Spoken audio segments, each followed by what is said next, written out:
चलते हैं अगले सिस्टम पे, जो है हमारा मेंटेनेंस मैनेजमेंट सिस्टम।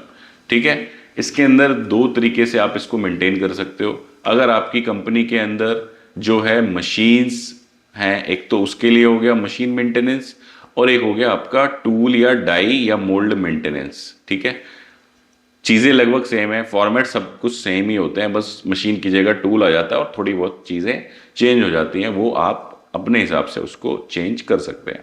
तो सबसे पहले हमने क्या करना है, मेंटेनेंस मैनेजमेंट के लिए हमने सबसे पहले जो काम करना है, मास्टर लिस्ट ऑफ मशीन्स को तैयार करना है, जिसके अंदर मशीन लिस्ट जो है वो हमारे पास होनी चाहिए कि हमारी कंपनी के अंदर कौन कौन सी मशीनें जो हैं वो अवेलेबल हैं, जिसके अंदर मशीन का नेम, मशीन का नंबर, ठीक है, किस डिपार्टमेंट में यूज़ हो रही है, कब इंस्टॉल हुई थी, उसकी कैपेसिटी कितनी है। ठीक है, ये सारी डिटेल्स हमारे पास होनी चाहिए, क्योंकि जब आप कोई भी मशीन का डेटा बनाओगे या प्रोडक्शन का डेटा बनाओगे तो वहाँ पर आपको ये सारी डिटेल्स चाहिए होंगी। ठीक है, तो इसलिए सबसे पहले हमने मास्टर लिस्ट ऑफ मशीन तैयार करना है।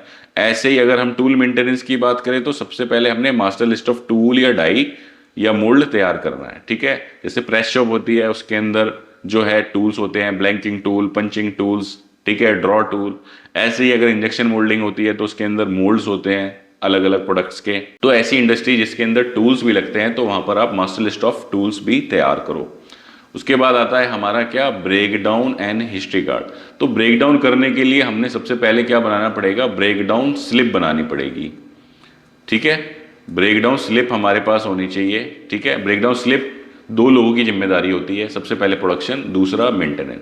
तो जो प्रोडक्शन वाला पार्ट है उसके अंदर क्या होगा, जो प्रोडक्शन वाला पर्सन है वो उसके अंदर ये डिटेल भरता है कि मेरी किस मशीन में प्रॉब्लम आई है, किस कारण से आई है, कब प्रॉब्लम आई है। उसके बाद उसने उसको इन्फॉर्म किया मेंटेनेंस वाले को, फिर मेंटेनेंस वाला ठीक कर देगा तो उसको क्लोजर भरेगा कि भाई मैंने इसको ठीक कर दिया, इसमें ये दिक्कत थी, ये चीज़ मैंने चेंज करी है, आपने मुझे मशीन 10 बजे हैंडओवर करी थी और मैंने आपको 11 बजे तक मशीन ठीक करके दे दी है, टोटल डाउन टाइम मेरा 1 घंटे हो गया है। यही सारी डिटेल किस में जाएंगी, मेरी ब्रेकडाउन रजिस्टर में जाएंगी, और इसी से मेरा मशीन हिस्ट्री का तैयार होगा कि किस किस मशीन में कब कब मेरी प्रॉब्लम आई है। ब्रेकडाउन रजिस्टर हो गया पूरी कंपनी की मेंटेनेंस हिस्ट्री कि उसमें कब कब हमारे ब्रेकडाउन्स आ रहे हैं, कब कब प्रिवेंटिव्स भी आप उसमें डाल सकते हो, क्योंकि हमने पूरी हिस्ट्री एक जगह तैयार करनी है, नहीं तो आपको प्रिवेंटिव का अलग से डेटा बनाना पड़ेगा। ठीक है, और हिस्ट्री कार्ड क्या हो गया, जिसमें एक स्पेसिफिक मशीन का पूरी डिटेल आ गई कि इस मशीन पे कब कब क्या क्या चेंजेस हुए हैं, कब कब प्रिवेंटिव हुई हैं, कब कब ब्रेकडाउन्स आए हैं, वो सारी की सारी डिटेल्स हमने हिस्ट्री कार्ड के अंदर तैयार कर दी।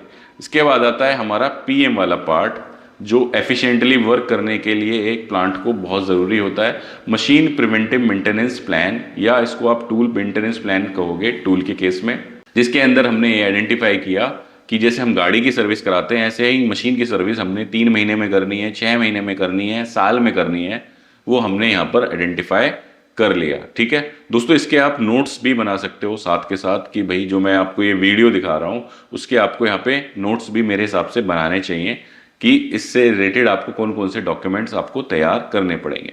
और मेरी सारी वीडियोस इसके ऊपर ऑलरेडी बनी हुई हैं, उस पर भी जाकर के आप ये वीडियो मेरी डिटेल में देख पाओगे। ठीक है, प्रिवेंटिव मेंटेनेंस का प्लान बना लिया, कब कब मेरी मशीन की प्रिवेंटिव होनी है, फिर उसके हिसाब से हमने उसको प्रिवेंटिव किया, उसका रिकॉर्ड बनाया। तो ये हो गया मेरा हाफ ईयरली या क्वार्टरली हो सकता है, जिसमें हम डिटेल में करेंगे। ये कौन करेगा, ये मेंटेनेंस पर्सन करेगा। अब होता है एक क्लिटो शीट या CLIT sheet, clean, lubrication, inspection, Titan.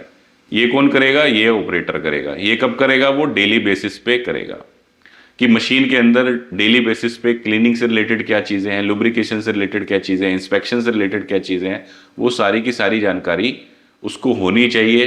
ठीक है, और उसकी हमने एक चेकलिस्ट लगा रखी है हर मशीन के ऊपर इंडिविजुअल, और ऑपरेटर जो है उसको वहाँ पर करने के बाद टिक कर रहा है कि मैंने ये काम इसमें किया।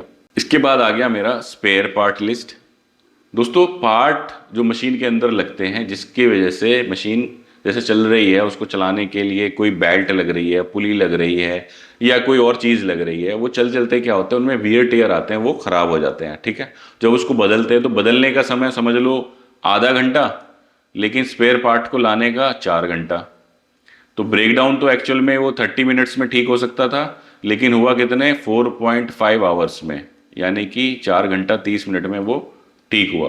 तो इसको कैसे बचा सकते हैं कि जो हमारे स्पेयर पार्ट हैं जो हमने आइडेंटिफाई कर लिए, जो रेगुलर लगते हैं, जो बार बार हमारे ख़राब होते रहते हैं, उसकी एक लिस्ट बना ली, उसका एक डेटा हमने बना लिया और स्पेयर पार्ट की लिस्ट तैयार कर ली और उतने स्पेयर पार्ट हमने स्टॉक में रख लिए, ताकि जब मशीन ख़राब हो तो इस बार उसमें 4 घंटा 30 मिनट ना लग के सिर्फ 30 मिनट लगे और हमारी जो जो डाउन टाइम है वो रिड्यूस हो।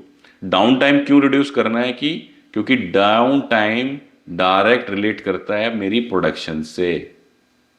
ठीक है, अगर मेरा डाउन टाइम ज़्यादा है तो प्रोडक्शन या प्रोडक्टिविटी कम आएगी, डाउन टाइम कम है तो मेरी प्रोडक्टिविटी अपने आप बढ़ जाएगी। डाउन टाइम कम होगा तो प्रोडक्शन या प्रोडक्टिविटी बढ़ेगी, इसलिए डायरेक्टली एक दूसरे से कनेक्टेड है। तो इस तरीके से आप जो है मशीन मेंटेनेंस का पूरा सिस्टम जो है तैयार कर सकते हो।